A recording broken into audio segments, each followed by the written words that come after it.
తెలంగాణలో సంచలనం సృష్టించిన గొర్రెల స్కామ్ కేసు విచారణలో ఈడీ దర్యాప్తు ముమ్మరం చేస్తుంది. ఇందులో భాగంగా హైదరాబాద్లో 10 చోట్ల ఈడీ సోదాలు చేస్తుంది. ఏసీబీ కేసు ఆధారంగా ఈసీఐఆర్ను ఈడీ నమోదు చేసింది. మాజీ డైరెక్టర్ రామచంద్ర నాయక్ ఇంట్లో సోదాలు కొనసాగుతున్నాయి. గొర్రెల పంపిణీలో 1500 కోట్ల గోల్మాల్ జరిగిందంటూ వెటర్నరీ అధికారులను ఏసీబీ అరెస్ట్ చేసింది.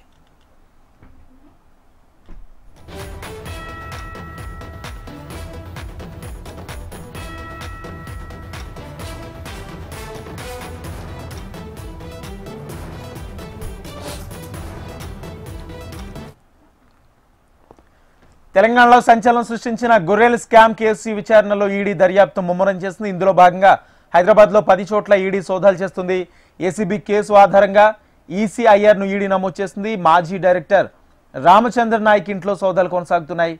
గొర్రెల పంపిణీలో 1500 కోట్ల గోల్మాల్ జరిగిందంటూ వెటర్నరీ అధికారులను ఏసీబీ అరెస్ట్ చేసింది. ఇదే అంశానికి సంబంధించి పూర్తి సమాచారం మా హైదరాబాద్ బ్యూరో చీఫ్ రమణ అందిస్తారు. రమణ, అంటే గత ప్రభుత్వంలో ఏదైతే గొర్రెల పంపిణీ సంబంధించిన కార్యక్రమం కొనసాగిందో అందులో పెద్ద ఎత్తున కుంభకోణం జరిగిందన్నది అప్పటి అంటే కొత్తగా ప్రభుత్వం సంబంధించి అప్పుడు ఏసీబీ సంబంధించి కేసు నమోదు చేసింది.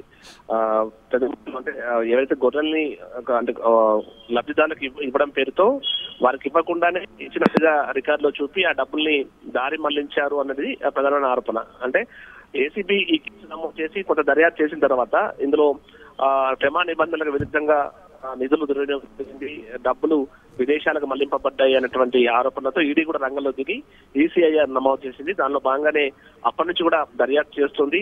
పలుమార్లు అప్పటి మంత్రి ఓఎస్సీతో పాటుగా కొంతమంది అధికారులను కూడా ఈడీ ఆల్రెడీ విచారించింది. ఏసీబీ అయితే 10 మంది వరకు అరెస్ట్ చేసింది. వారందరికి సంబంధించి అంటే ఇప్పుడు 10 ప్రదేశాల్లో ఈడీ తన సోదాలైతే కొనసాగిస్తోంది. అంటే 2010లో ఈ స్కీమ్ ఎప్పుడైతే ప్రారంభమైందో అప్పటి నుంచి కూడా ఆ స్కీమ్ లో పెద్ద ఎత్తున డబ్బులు దుర్వినియోగం అయ్యాయి. మధ్యవర్తులు ముఖ్యంగా బ్రోకర్లతో కలిసి అధికారులు పెద్ద మొత్తంలో డబ్బులను చేశారనేటువంటి ఆరోపణే ప్రధానంగా వినిపిస్తుంది.